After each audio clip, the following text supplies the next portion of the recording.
के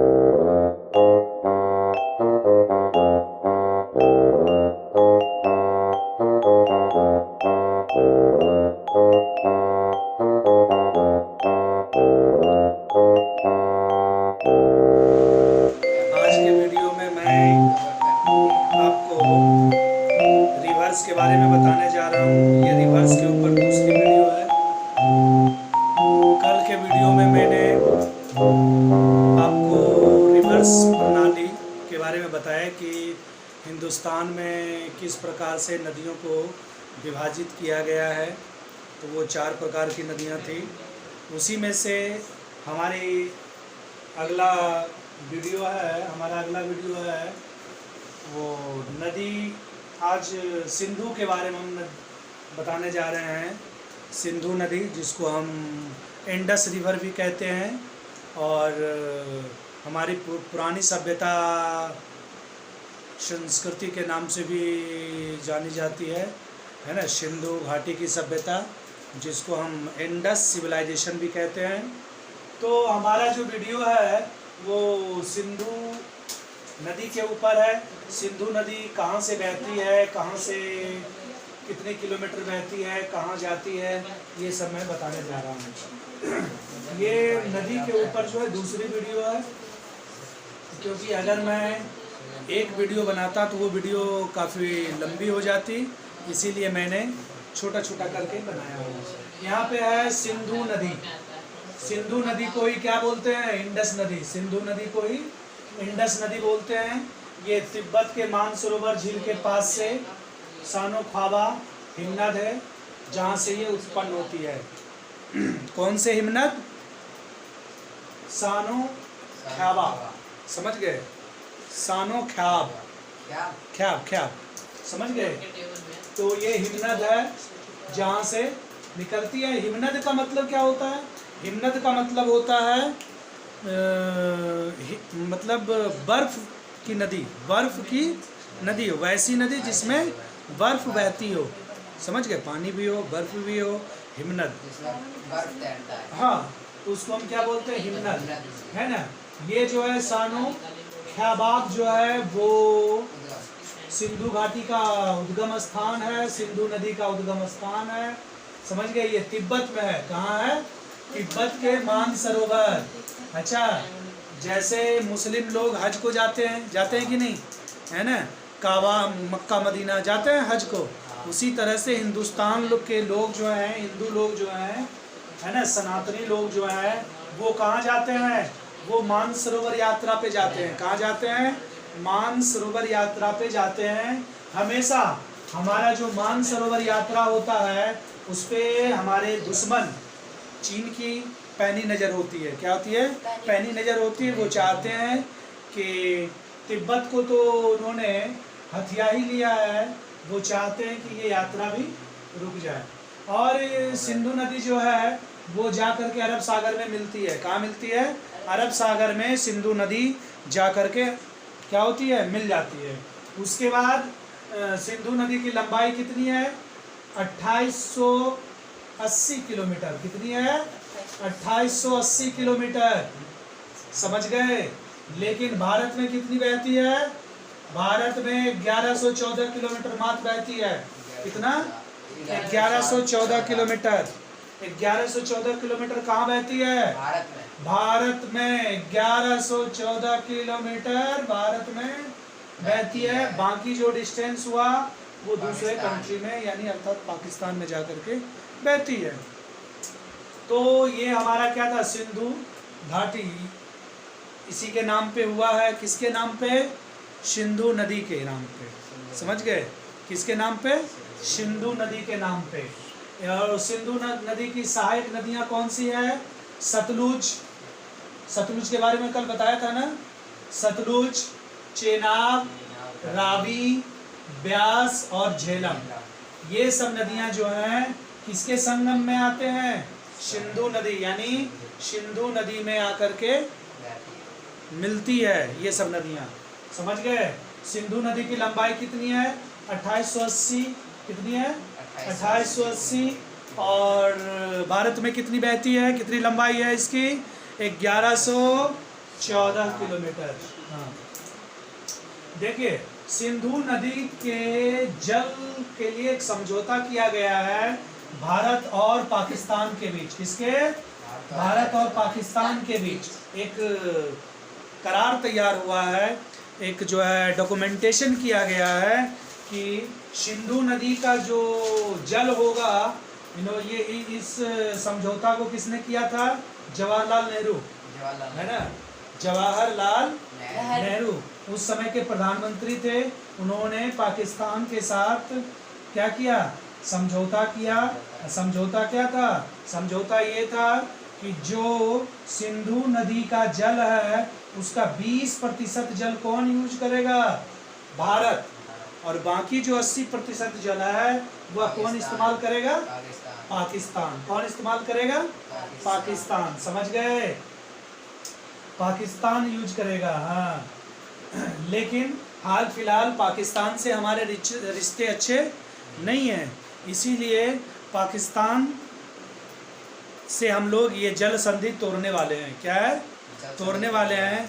हमारे जो नेता हैं श्री नरेंद्र मोदी जी, समझ गए, उनका मानना है कि जब तुम अच्छे पड़ोसी नहीं बन सकते हो तो हम तुमसे दोस्ती या रिश्ता क्यों रखेंगे? नहीं जी। तो इसीलिए उन्होंने इस पे बिजली बनाने का काम जो है शुरू कर दिया है। उसकी जो तैयारी है वो हो रही है। आगे चल करके 20% जल जो है ये हमारे भारत के लोग करेंगे, भारत में सिंचाई के काम में आएंगे। 80% जल कहाँ जाएंगे? पाकिस्तान में जाएंगे। और बीच में जब हम बांध बनाएंगे तो बीच बीच में पानी इकट्ठा करके छोड़ देंगे तो पाकिस्तान बिना बम बारूद गोले के ही बह जाएगा। हाँ, बड़ा तेज है यहाँ के नेता लोग। समझ गए जी? कौन यूज कर सकता है 20% जल? भारत। हाँ, इंडिया। दूसरी नदी है रावी। ये भी किस में जाके मिलती है? सिंधु नदी। सिंधु नदी में जाकर के मिलती है। सिंधु नदी को इंडस बोलते हैं, ठीक है। रावी नदी ये जो है कांगड़ा जिले के रोहतांग दर्रे के पास से उत्पन्न होती है। कहाँ से उत्पन्न होती है? कांगड़ा जिले के रोहतांग दर्रे, है ना, कांगड़ा जिले के रोहतांग दर्रे के पास से रावी नदी उत्पन्न होती है। समझ गए? इसकी कुल लंबाई है 725 किलोमीटर। कितनी है? 725 किलोमीटर। समझ गए? 725 किलोमीटर। इसका पौराणिक नाम यानी पुराना नाम और आध्यात्मिक नाम भी कह सकते हैं। क्या है? परुशनी। क्या है? रावी का दूसरा नाम परुशनी है और तीसरा नाम इरावती। तीसरा नाम क्या है? इरावती। और दूसरा नाम परुशनी। समझ गए? परुशनी। हाँ, पाकिस्तान में, पाकिस्तान के सीमा के साथ ये 80 किलोमीटर तक बहती है रावी नदी। इसमें बहती है 80 किलोमीटर तक। इसीलिए पाकिस्तान जो है रावी नदी के द्वारा घुसपैठ करने की कोशिश करता है। ये हमें यहीं पे याद हो जाएगा, ध्यान से देखेंगे, हल्ला नहीं करेंगे। देखिए, समझ गए? रावी जो है, रावी की पौराणिक नाम जो है वो क्या है? परुशनी और इरावती। और पाकिस्तान में, पाकिस्तान के सीमा के साथ 80 किलोमीटर तक ये बहती है। समझ में आ गया? ये रावी नदी है, किसमें जाके मिलती है? सिंधु नदी में। सिंधु नदी की लंबाई कितनी है? 2880। भारत में कितनी बहती है? 1114। सहायक नदियां कौन सा है? सतलुज, चेनाब, रावी, ब्यास, झेलम, है ना, है ना। हाँ, समझ गए? उसके बाद अब है पांचवी नदी, कौन सा है? ब्यास। कौन सी नदी है? ब्यास। अच्छा, एक बात देखो, इसमें हम लोग नदियों की पूजा करते नहीं करते हैं? करते हैं। हिंदुस्तान एक ऐसा कंट्री है, ऐसा देश है, ऐसा मुल्क है जो धरती को भी माता कह के बुलाता है। बुलाता है ना जी? हिंदुस्तान क्या बोलते हैं? भारत माता की जय। धरती को हम क्या कहते हैं? माँ के समान मानते हैं, माता कहते हैं, है ना। नदियों को भी माता का दर्जा दिया गया है, जैसे गंगा माँ, है ना, गंगा माता। नहीं जी, नदियों को भी माँ कह के बुलाते हैं। हम लोग ऐसे, है ना, सभ्य लोग हैं जो हम पेड़ पौधों की भी पूजा करते हैं, नहीं करते हैं? औरत लोग करती है पीपल की पूजा, तुलसी की पूजा, बरगद की पूजा, नीम की पूजा। बरगद की पूजा भी करती है औरतें, इसलिए ताकि उनके पति का उम्र क्या हो जाए, लंबी हो जाए। नहीं जी, करते हैं ना? हाँ, बाद में बने वो झाड़ू से मारेंगी उनको, लेकिन पूजा जरूर करेंगी। नहीं करती हैं? करती है। हाँ, इसीलिए हिंदुस्तान में पेड़ पौधे जानवर भी पूजे जाते हैं। हम लोग गाय को पूजते हैं, माता कहते हैं। इससे पता चलता है कि हिंदुस्तान जो है ना, सर्व संपन्न, भाव संपन्न देश है। यानी सबके साथ क्या है, इनका लगाव है, चाहे वो जानवर हो, पेड़ पौधे। नहीं जी। ब्यास नदी, ब्यास नदी रोहतांग दर्रे के पास स्थित है। कहाँ स्थित है? रोहतांग दर्रे के पास एक कुंड है। क्या नाम है? ब्यास कुंड। ब्यास कुंड जो है, उसी से ब्यास नदी का निर्माण हुआ है। अभी देखिए, कांगड़ा जिले में रोहतांग, आपसे पूछ सकता है रोहतांग दर्रे कहाँ है? कांगड़ा जिले में। कहाँ है? कांगड़ा जिले में। रोहतांग दर्रे से किस नदी का उत्पत्ति होता है? रावी नदी का। लेकिन रोहतांग दर्रे के पास ही एक ब्यास कुंड है, जिसकी जो है रोहतांग दर्रे के पास ब्यास कुंड, जिसकी उत्पत्ति कहाँ से होती है? ब्यास नदी। ब्यास कुंड से ब्यास नदी की उत्पत्ति होती है। जैसे देखिए, यहाँ पे क्या है, ये कुंड क्या होता है? कुंड है, बातें नहीं। कुंड क्या होता है? कुंड होता है जैसे ऊंचाई से जब पानी गिरता है, ऊंचाई से जब पानी गिरता है तो वहाँ क्या हो जाता है? गड्ढा हो जाता है ना जी। अब देखिए, जब समुद्र तल से इस नदी की ऊंचाई कितनी है? 4330, यानी 4330 मीटर। जब कोई नदी इतनी 4 किलोमीटर 5 किलोमीटर ऊपर से नीचे जमीन पे आएगी तो वहाँ क्या हो जाएगा? गड्ढा नहीं होगा इस प्रकार से। जब गड्ढा होगा तो वो क्या चीज का रूप ले लेगा? कुंड का रूप ले लेगा। इसी को बोलते हैं ब्यास कुंड। जब बिहार में जाएंगे तो राजगीर में कुंड है ना? राजगीर में भी है, शायद एक सिंगरी ऋषि है, लखीसराय में पड़ता है, हमारे पड़ोसी डिस्ट्रिक्ट है, तो वहाँ पे भी लोग जाते हैं पूजा पाठ करने। तो वहाँ कुंड है, वहाँ नहाते हैं। हमने तो ऐसे ऐसे कुंड के नाम सुने, मैंने गया कभी नहीं हूँ, क्योंकि कुंड में पानी बॉयल करते रहता है और तौलिए गमछे में चावल बांध करके डालते हैं तो वो पक जाता है, इतना गर्म पानी है। समझ गए? समुद्र तल से ब्यास नदी की ऊंचाई कितनी है? 4330 मीटर। और लंबाई कितनी है? 470 किलोमीटर। 470 किलोमीटर। अब देखिए, रोचक बात है कि ये नदी जो है कुल्लू घाटी से बहती हुई कहाँ जाती है? धौलाधार पर्वत को पार कर पंजाब के मैदानी भाग में जाती है। यानी ये नदी किस द्वारा बहती है? ये नदी रोहतांग दर्रे के पास ब्यास कुंड से निकलती है। ब्यास नदी, इसकी लंबाई 4330 किलोमीटर है और लंबाई समुद्र तल से लंबाई थी, और लंबाई अगर है, बहने की लंबाई 470 किलोमीटर।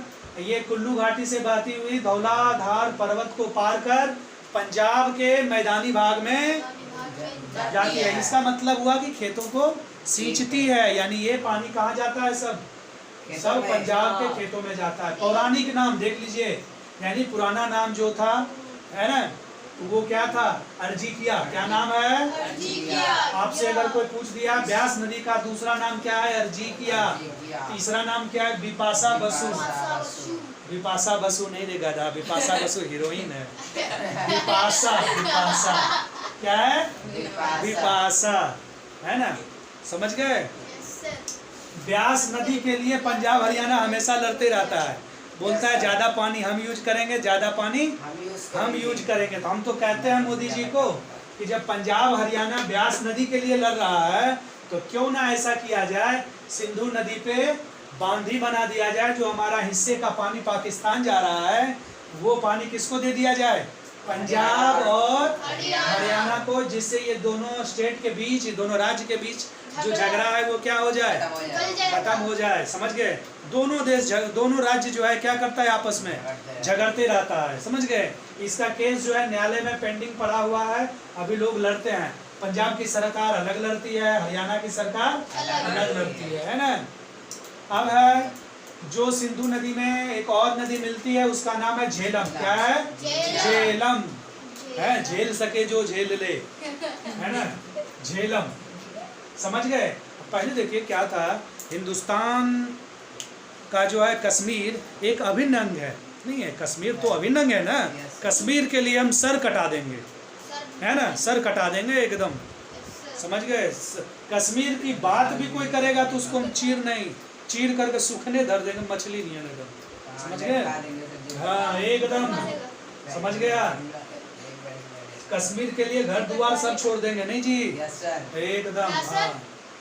हाँ, तो झेलम नदी जो है कश्मीर के बेरी नाग के पास है ना, कश्मीर के बेरी नाग के पास एक झील है जिसका नाम है शेषनाग। क्या है? शेषनाग। उसी शेषनाग झील से कौन सा नदी निकलती है? झेलम उत्पन्न होती है। झेलम नदी का जो है उत्पत्ति कहाँ से होती है? शेषनाग झील। शेषनाग झील किसके पास है? बेरी नाग के पास। समझ गए? इसकी लंबाई है 424 किलोमीटर, लेकिन भारत में ये सॉरी 724 किलोमीटर है, सॉरी। और भारत में कितनी बहती है ये? 400 किलोमीटर। और श्रीनगर में जो झेलम है उसमें शिकारे चलाए जाते हैं। देखा होगा कि शिकारे नाव वाले घर पानी में चलाते हैं, शिकारे नाव वाले घर। तो ये हमारा झेलम नदी था। समझ गए? झेलम नदी कितना अच्छा है। अब ये जो था नदी के ऊपर टॉपिक था, नदी के ऊपर टॉपिक था, नदी के ऊपर था ना टॉपिक। अब देखो हमने बता दिया नदी के ऊपर टॉपिक। अब अगले वीडियो में हम इसके आगे वाले नदी बताएंगे, उसके तथ्य जानेंगे, उसके उद्गम स्थान जानेंगे, है ना। तो ये हमारा जो था ये नदी का पार्ट कौन सा था? पार्ट 2, है ना। पार्ट 1 कल रिलीज हो गया था, पार्ट 2 ये है। आज मैं कर दूंगा, नहीं जी? कर दूंगा।